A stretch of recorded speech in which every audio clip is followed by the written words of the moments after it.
تقوی کے درجات ہیں۔ شیخ عبد القادر جیلانی رحمہ اللہ تو بہت بڑے درجے پر تھے، یہ نہیں ہے کہ ہم ان کے درجے پر پہنچیں گے تو اللہ کی طرف سے ہمارے اوپر برکتیں اتریں گی، بلکہ ہم گناہوں کو چھوڑ دیں، جیسا کہ میرے نبی نے فرمایا کہ گناہوں کو چھوڑنا بہترین تقوی ہے، تو اللہ کی طرف سے برکتیں آنا شروع ہو جائیں گی۔ اتنی لمبی گفتگو کے بعد میرے خیال میں مجھے اور آپ کو ہم سب کو پکی نیت کر لینی چاہیے کہ انشاءاللہ میں آج سے آئندہ کوئی گناہ نہیں کروں گا۔ علماء کرام اور مفتیان کرام جس چیز کو حرام، ناجائز اور گناہ بتائیں گے میں اس کو بالکل چھوڑ دوں گا، واللہ اس سے اللہ دنیا بھی اچھی بنائے گا، میں دل کے یقین سے کہہ رہا ہوں، اور اس سے اللہ آخرت بھی اچھی بنائے گا۔ اللہ مجھے اور آپ کو تقوی والی یعنی گناہوں سے بچ کر چلنے والی زندگی نصیب فرمائے، یہی تقوی ہے حدیث کی روح سے۔ آگے پھر تقوی کے درجات ہیں، جتنے نفلیں پڑھتے جاؤ اور آگے بڑھتے جاؤ۔ تو پیچھے تقوی کا درجہ، تقوی کے ثمرات بتائے، آگے گناہوں کا وبال بتایا۔ افامن اہل القری ان یاتیہم باسنا بیاتا وہم نائمون اوامن اہل القری ان یاتیہم باسنا ضحی وہم یلعبون افامنوا مکر اللہ۔ یہ ان آیات میں اللہ نے بتایا تم لوگ میرے عذاب سے بے خوف ہو گئے ہو؟ کیا خیال ہے کہ میرا عذاب نہیں آ سکتا؟ میرا عذاب بیاتن رات کو بھی آ سکتا ہے، ضحن دن کو بھی آ سکتا ہے۔ ہمیں اس سے یہ درس ملتا ہے کہ ہمیں اپنے گناہوں کی وجہ سے اللہ کے عذاب سے بے خوف نہیں رہنا چاہیے، ہر وقت اللہ کے یہ خیال رہنا چاہیے کہ میں گناہ گار آدمی ہوں۔ کبھی اپنے آپ کو نیک نہیں سمجھنا چاہیے، کبھی اپنے آپ کو نیک نہیں سمجھنا چاہیے۔ اگر کسی علاقے میں کوئی عذاب آ جائے، کوئی وبا آ جائے، یوں سمجھا جائے کہ گناہوں کی وجہ سے ہو رہا ہے، آدمی سمجھے میری وجہ سے ہو رہا ہے۔ ایک اللہ والے کا قصہ میں نے کسی مستند عالم سے سنا تھا، کسی کتاب میں پڑھا تو نہیں، خیر ایک اللہ والے کا قصہ ہی ہے۔ تو کسی بستی میں بارش نہیں ہو رہی تھی، بستی والے لوگ پریشان تھے کہ یہ گناہوں کی سزا ہے۔ جب انہوں نے دیکھا کہ بارش نہیں ہو رہی تو انہوں نے دل میں سوچا کہ اس بستی کا سب سے بڑا گناہ گار تو میں ہوں، لہذا میں بستی چھوڑ دیتا ہوں۔ تو وہ بیچارے بستی چھوڑ کر باہر چلے گئے، لیکن واضح بات ہے وہ گناہ گار تو نہیں تھے کہ جن کی وجہ سے بستی میں اللہ کی بارش رکی ہوئی تھی، لیکن میں ان کے دل کے جذبات بتا رہا ہوں کہ اللہ والے کیسے ہوتے ہیں کہ انہوں نے یہ کہا کہ میری وجہ سے بارش نہیں ہو رہی ہوگی، اپنے آپ کو گناہ گار سمجھ کر بستی چھوڑ کر چلے گئے۔ آج تھوڑی سی کہیں بات آئے کہ جو لوگوں کی گناہوں کی وجہ سے ایسے ہو رہا ہے اور اللہ کی طرف سے عذاب گناہوں کی وجہ سے آ رہے ہیں، ہم جیسے چھوٹے موٹے کیا پدی کا شوربہ دو چار نمازیں پڑھنے کے بعد یہ سمجھنا شروع کر دیتے ہیں جی میں تو ہوں نیک، لوگوں کی وجہ سے عذاب آ رہے ہیں۔ حاشا وکلا، میرے بھائیوں میں بھی یہ کہوں آپ بھی یہ کہیں، میں سب سے بڑا مجرم ہوں، میں سب سے بڑا گناہ گار ہوں۔ میں نے اللہ کو ایسے راضی نہیں کیا ہوا جیسے اللہ ہم سے راضی ہونا چاہتا ہے، میں اللہ کو ایسے سجدے نہیں کرتا جیسے اللہ سجدے ہم سے چاہتا ہے، میں مجرم ہوں، میری وجہ سے عذاب آ رہے ہوں گے۔ تو یہ میرا دوسرا درس تھا کہ ہم زندگی میں اپنے آپ کو مجرم سمجھتے رہیں اور اللہ کے آگے آہوزاری کرتے رہیں۔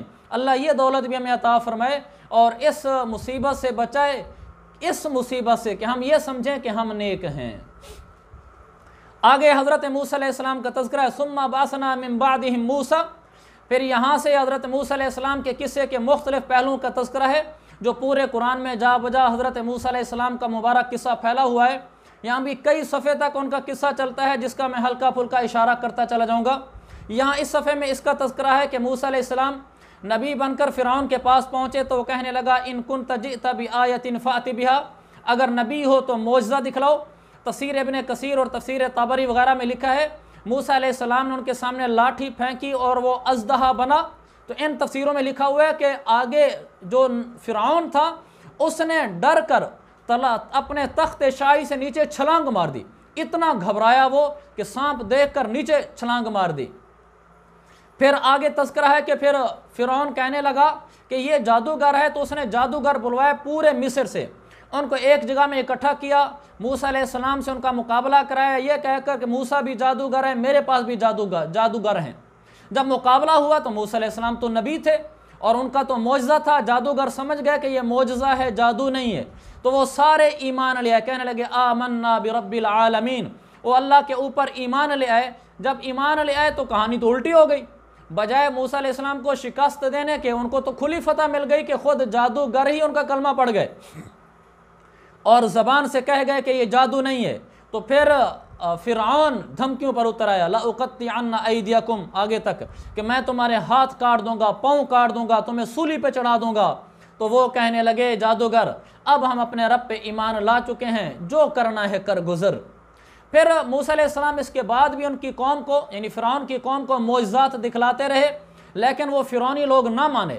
مسلسل معجزات دیکھنے کے بعد بھی نہ مانے تو اللہ نے پھر ان پر عذابات بھیجے کئی قسم کے، کبھی کوئی عذاب، کبھی کوئی عذاب، کبھی کوئی عذاب، تاکہ وہ ان عذابات کو دیکھ کر ایمان لے آئیں، کیونکہ میرا رب اس لیے عذاب بھیج رہا تھا یہ ایمان لے آئیں۔ مثلا اللہ تعالیٰ فرماتا ہے اخذنا آل فرعون بالسنین، یہاں سے پھر آگے عذاب چل رہے ہیں۔ اللہ تعالیٰ فرماتا ہے پھر ان فرعونیوں پر میں نے قحط سالی کا عذاب بھیجا، پیداوار میں کمی کا عذاب بھیجا، الطوفان ایسا طوفان بھیجا جس نے کھیتیاں تباہ کر دیں، الجراد ایسی ٹڈیاں بھیجیں جس نے درختوں اور فصلوں کا صفایا کر دیا، القمل گھن لگنے والے ایسے کیڑے میں نے ان کے غلوں میں بھیجے جنہوں نے غلوں کو بالکل ناقابل استعمال کر دیا، والضفادع مینڈک عام کر دیا اللہ نے، ان کے منہ کی طرف مینڈک چھلانگ لگا کر اندر گھس جاتے تھے، والدم اور خون کو عام کیا، نہر میں جائیں تو سارا پانی خون، کنویں میں جائیں تو سارا پانی خون، حتیٰ کہ مٹکوں کا پانی بھی خون میں تبدیل ہو گیا۔ جب ان پر عذاب آتا تھا تو کہتے تھے کہ موسیٰ دعا کر دو اگر اللہ تعالی ہم سے یہ عذاب دور کر دے۔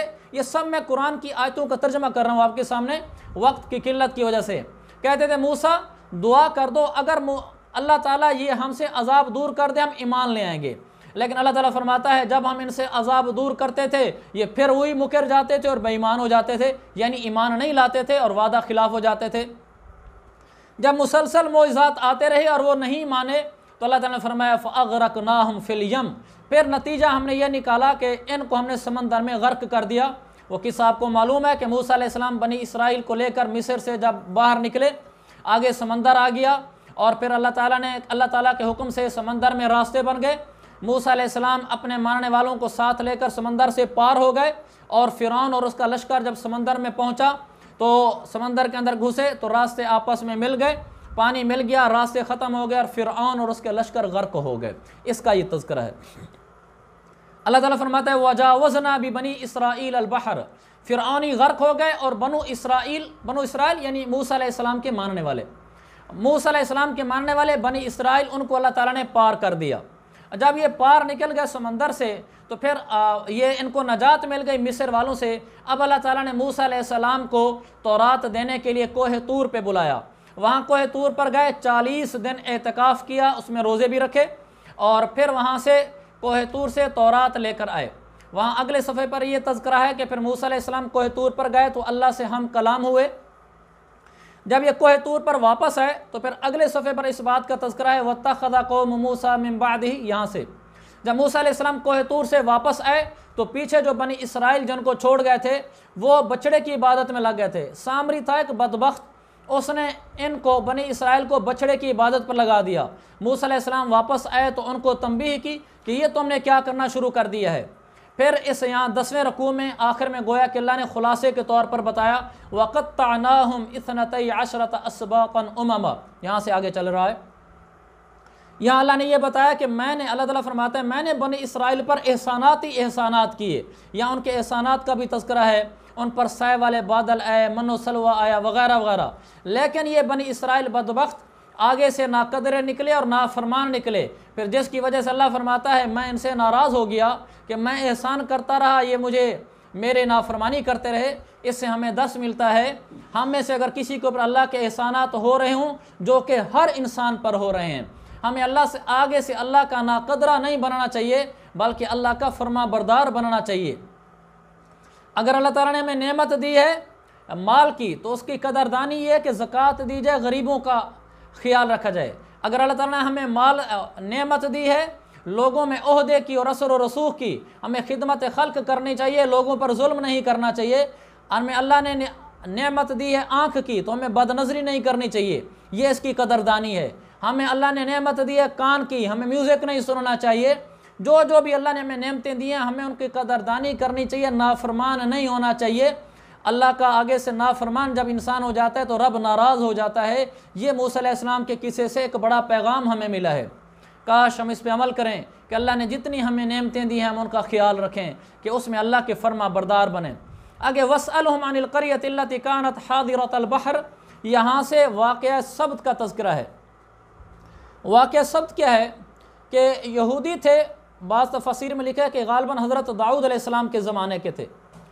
تو یہودی تھے، ان کو اللہ تعالیٰ نے حکم دیا کہ تم نے ہفتے والے دن عبادت کرنی ہے اور کوئی کام میں مشغول، کسی کام میں مشغول نہیں ہونا۔ وہ عام طور پر مچھلیوں کا شکار کرتے تھے، تو اللہ تعالیٰ نے ہفتے والے دن مچھلیاں پکڑنے سے روک دیا۔ تو جب ہفتے کا دن آتا تھا تو وہ دیکھتے تھے سامنے ندی نالوں میں، سمندر کے کنارے رہتے تھے، تو سمندر میں مچھلیاں کیسے آتی تھیں؟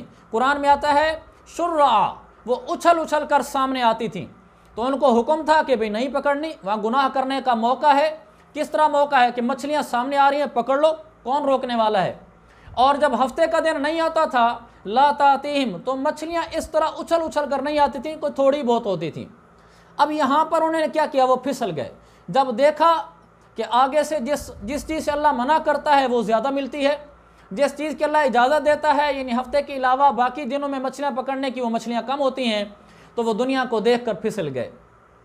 تو انہوں نے پھر پہلے ہیلے بہانے کیے، پھر بالآخر پہلے تو یہ کرتے تھے کہ ہفتے والے دن مچھلیاں روک لیتے تھے، پکڑتے نہیں تھے، اتوار والے دن پکڑتے تھے۔ یہ بھی غلط تھا، یہ ہیلا بہانا کر کے خدا کے حکم کی ایک مذاق اڑانے والی بات تھی۔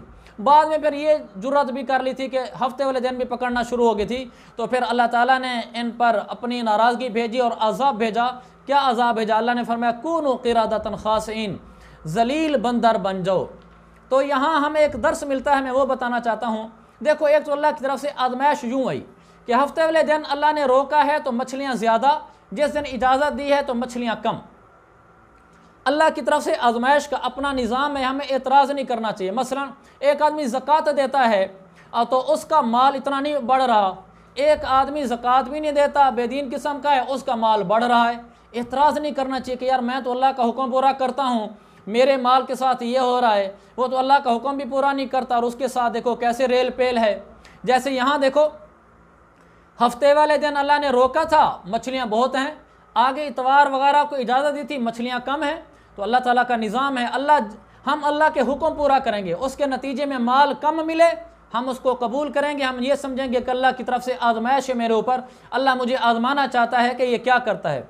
دوسرا درس یہ ملا کہ ان کو ہفتے والے دن گناہ کا موقع ملا کہ مچھلیاں سامنے اچھل رہی ہیں، وہ پکڑ سکتے تھے۔ گناہ کا موقع مل جائے تو اللہ سے ڈرنا چاہیے، نہ کہ گناہ پر جرات کرنی چاہیے۔ جب وہ ڈرے نہیں اور جرات کی، مچھلیاں پکڑنا شروع ہو گئے، تو اصل میں اللہ کی طرف سے یہ ایک مضبوط پکڑ کے لیے ڈھیل تھی، ہفتے والے دن مچھلیوں کا آنا اور ان کا اللہ کا ان کو کچھ نہ کہنا۔ تو جب انہوں نے مچھلیاں پکڑنا شروع کر دی تو اللہ نے پہلے تو کچھ نہیں کہا، گویا کہ ڈھیل دے رہا تھا۔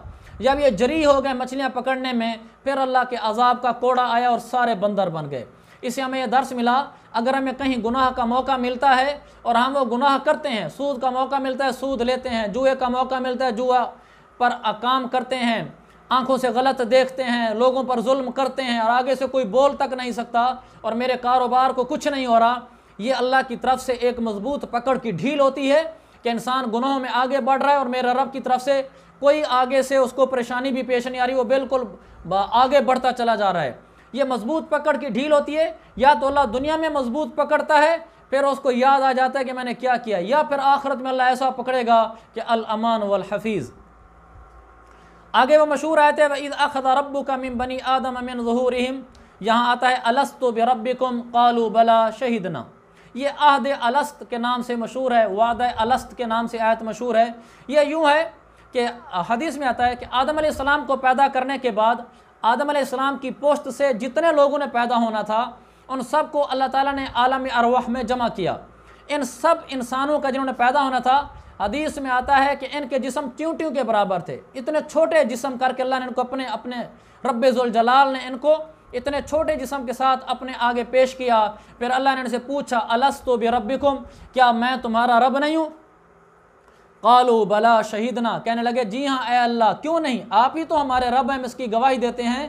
گویا کہ ضمناً یہ گواہی دی کہ اے اللہ تو ہمارا رب ہے اور ہم تیری فرما برداری کریں گے۔ مگر میں افسوس سے کہوں گا آج بہت سارے لوگ اللہ کے اس اللہ کے ساتھ کیے ہوئے اس وعدے کو بھول چکے ہیں کہ اے اللہ تو ہمارا رب ہے اور ہم تیرے فرما بردار رہیں گے۔ اگر خدا کو رب مانتے ہیں تو پھر سود کیوں لیتے ہیں؟ اگر خدا کو رب مانتے ہیں تو سودا بیچتے ہوئے جھوٹ کیوں بولتے ہیں؟ اگر خدا کو رب مانتے ہیں تو مال کمانے میں غلط راستے کیوں اختیار کرتے ہیں؟ جب رزق رب نے دینا ہے تو پھر دھوکے کی کیا ضرورت، جھوٹ کی کیا ضرورت، فراڈ کی کیا ضرورت، جوئے اور سود کی کیا ضرورت ہے؟ اور آگے بلعم بن باعورہ کا قصہ ہے، وَاتْلُ عَلَيْهِمْ نَبَأَ الَّذِي آتَيْنَاهُ آيَاتِنَا۔ یہاں سے قصہ بیان ہو رہا ہے بنی اسرائیل کے ایک عالم کا جس نے اپنے دین کو دنیا کے لیے بیچ دیا تھا۔ یہ واقعہ علماء کے لیے، پیروں کے لیے، خطیبوں کے لیے، بزرگوں کے لیے، دینی منصب والوں کے لیے بڑی اہمیت کا حامل ہے۔ میں اس دینی نسبت رکھنے والوں کو بطور خاص پہلے اپنے سے شروع کرتا ہوں، پھر سب ان دین کی نسبت رکھنے والے پیروکاروں سے، دین کی نسبت رکھنے والے پیشواؤں سے عرض کرتا ہوں کہ اپنا خدا را میں اور آپ ہم اپنے دین کو دنیا کے لیے نہ بیچیں۔ وہ واقعہ مختصراً عرض کرتا ہوں جس کو مختلف تفاسیر میں لکھا ہے، مثلا تفسیر قرطبی، صفۃ التفاسیر، التفسیر المنیر للزحیلی وغیرہ کئی تفاسیر میں لکھا ہے کہ بلعم بن باعورہ یہ بنی اسرائیل کا ایک عالم تھا۔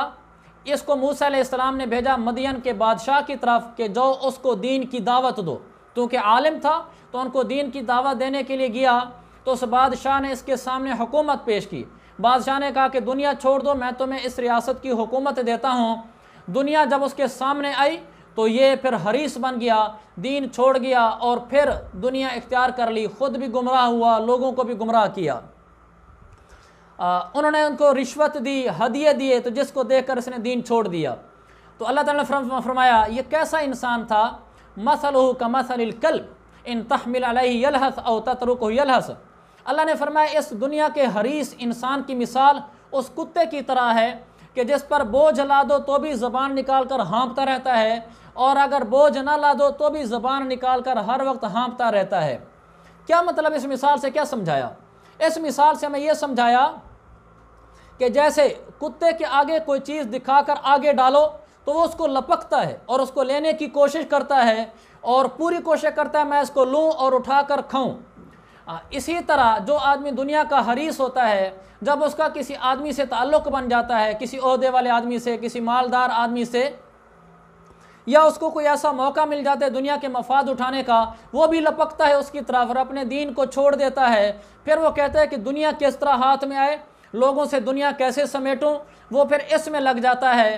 یہ بھی ایسے ہو جاتا ہے کہ جیسے کتا دنیا کی کوئی چیز کو دیکھ کر اس کی طرف لپکتا ہے اور اس چیز کی طرف بھاگتا ہے، ایسے دنیا کا حریص آدمی، عالم ہو یا غیر عالم ہو، جب اس کے سامنے دنیا آتی ہے تو پھر یہ جائز ناجائز کی پرواہ کیے بغیر، دین کی پرواہ کیے بغیر بس دنیا کے حاصل کرنے کو ہی اپنا مطمح نظر، اپنا مقصود سمجھتا ہے، جبکہ ایسا نہیں ہونا چاہیے۔ ہمیں اس واقعے سے یہ درس ملا ہے، ہمیں ہر واقعے سے جو دنیا میں ہمارے ساتھ واقعات پیش آتے ہیں، لوگوں کے ساتھ تعلقات بنتے ہیں یا کوئی مواقع ہمیں پیش آتے ہیں، ہمیں ہر واقعے سے آخرت کی نظر سے اس واقعے میں لگنا چاہیے۔ ہمیں یہ سوچنا چاہیے کہ اس واقعے سے اور اس جگہ سے، اس آدمی کے ساتھ تعلق بنانے سے میں اپنی آخرت کیسے اچھی بنا سکتا ہوں، نہ یہ کہ میں دنیا کیسے اچھی بنا سکتا ہوں۔ ہمیں ہر وقت آخرت کی نظر سے زندگی گزارنی چاہیے، اپنا دین دنیا کے بدلے میں نہیں بیچنا چاہیے۔ خود میرے پاک پیغمبر نے صحیح مسلم کی حدیث نمبر 118 میں فتنوں کی طرف اشارہ کرتے ہوئے فرمایا تھا کہ انسان ایک وقت ایسا بھی ہوگا کہ انسان یوں بھی کرے گا، یبیع دینہ بعرض من الدنیا، کہ دنیا کے تھوڑے سے سامان کے بدلے میں اپنے دین کو بیچ دے گا، یعنی شریعت کی پرواہ کیے بغیر دنیا کو کمانے میں لگ جائے گا۔ آگے یسألونک عن الساعۃ ایان مرساہا میں بتایا ہے کہ لوگ میرے پیغمبر آپ سے قیامت کے بارے میں پوچھتے ہیں، آپ ان کو کہہ دو کہ قیامت کا علم صرف اللہ کے پاس ہے۔ وہ پوچھتے تھے قیامت کب آئے گی، اللہ نے فرمایا میرے نبی ان کو بتاؤ یہ صرف اللہ جانتا ہے قیامت کب آئے گی۔ آگے اخلاق حسنہ کے خوبصورت آیت ہے، خذ العفو وامر بالعرف واعرض عن الجاہلین۔ اللہ نے فرمایا معافی کو اختیار کرو، لوگ تمہیں جو کچھ کہیں تم معاف کرو، نیکی کا حکم کرو اور جاہل لوگوں کی طرف دھیان نہ دو، یعنی جو لوگ ہمارے ساتھ الجھتے ہیں ان کو دھیان نہ دو، وہ اپنی ہمارے ساتھ جو جہالت کرتے ہیں کرتے رہیں، ہم چپ کر کے چلتے رہیں، ہم آگے سے ریئیکٹ نہ کریں کہ ہم بدلہ لیں گے، ہم اپنا چپ کر کے اللہ کو راضی کرتے رہیں۔ اس صورت کے آخر میں ذکر کا حکم ہے وَاذْكُرْ رَبَّكَ فِي نَفْسِكَ کہ ہر وقت ذکر میں لگے رہنے کی کوشش کرتے رہنا چاہیے، انسان اللہ سے جڑا رہے، صبح شام بھی اذکار کرے۔ اور اس کے بعد آگے سورۃ الانفال ہے۔ یہ سورۃ الانفال، انفال کہتے ہیں مال غنیمت کو۔ اس صورت میں بطور خاص مال غنیمت کے اور جہاد کے احکام ہیں، خاص طور پر غزوہ بدر اس میں مذکور ہوا ہے۔ چونکہ مال غنیمت کو انفال کہتے ہیں اور اس میں مال غنیمت کا تذکرہ ہے، اس لیے سورت کو انفال کہتے ہیں۔ پہلی آیت میں کہا اصلحوا ذات بینکم، آپس میں صلح کر لیا کرو کہ لڑا جھگڑا نہ کرو۔ یہ بہت بڑا درس ہے میرے بھائیوں، لڑنا جھگڑنا نہیں چاہیے، صلح کا راستہ اختیار کرنا چاہیے۔ آگے کما اخرجک ربک من بیتک بالحق، یہاں سے غزوہ بدر کا بیان شروع ہو رہا ہے اور یہ آگے تک چلتا ہے۔ اس کو میں انشاءاللہ پھر کل کے درس میں اس تھوڑا غزوہ بدر کے بارے میں بتا دوں گا کہ اگلے سپارے میں بھی چونکہ غزوہ بدر کا تذکرہ ہے۔ البتہ اس سپارے میں ایک آیت ہے کہ غزوہ بدر میں رسول پاک صلی اللہ علیہ وسلم نے کافروں پر مٹھی پھینکی تھی مٹی اور کنکریوں کی، جس سے ان کی آنکھوں میں مٹی گئی تھی اور وہ افراتفری مچ گئی تھی۔ اللہ نے فرمایا وما رمیت اذ رمیت، میرے پیغمبر وہ آپ نے نہیں پھینکی تھی بلکہ وہ اللہ نے پھینکی تھی۔ یہ توحید بتائی کہ سب کچھ کرنے والا اصل میں اللہ ہے۔ آگے وَاعْلَمُوا أَنَّمَا أَمْوَالُكُمْ وَأَوْلَادُكُمْ فِتْنَةٌ، اللہ تعالیٰ فرماتا ہے تمہارے مال اور تمہاری اولاد آزمائش ہیں، کہ مال میں پڑھ کر کہ انسان اللہ کو بھولتا تو نہیں، اولاد کی محبت میں کہیں اللہ کو بھولتا تو نہیں کہ اولاد کہتی ہے کہ گھر میں ہمیں ناجائز چیز یہ منگوا دو یہ منگوا دو، ان کی خاطر کہیں ناجائز کام تو نہیں کرتا۔ اور آخری صفحے پر فرمایا وَمَا كَانَ اللَّهُ مُعَذِّبَهُمْ وَهُمْ يَسْتَغْفِرُونَ۔ اس آیت سے یہ درس ملتا ہے کہ جب کوئی انسان معافی مانگتا رہتا ہے تو اس پر اللہ کا عذاب نہیں آتا۔ جو لوگ استغفار کرتے رہتے ہیں وہ اللہ کے عذاب سے محفوظ رہتے ہیں۔ اس سپارے میں ابھی بھی غزوہ بدر کا تذکرہ چل رہا ہے، جو انشاءاللہ میں اگلے سپارے میں ذرا تفصیل سے عرض کروں گا غزوہ بدر کے بارے میں۔ وآخر دعوانا ان الحمد للہ رب العالمین۔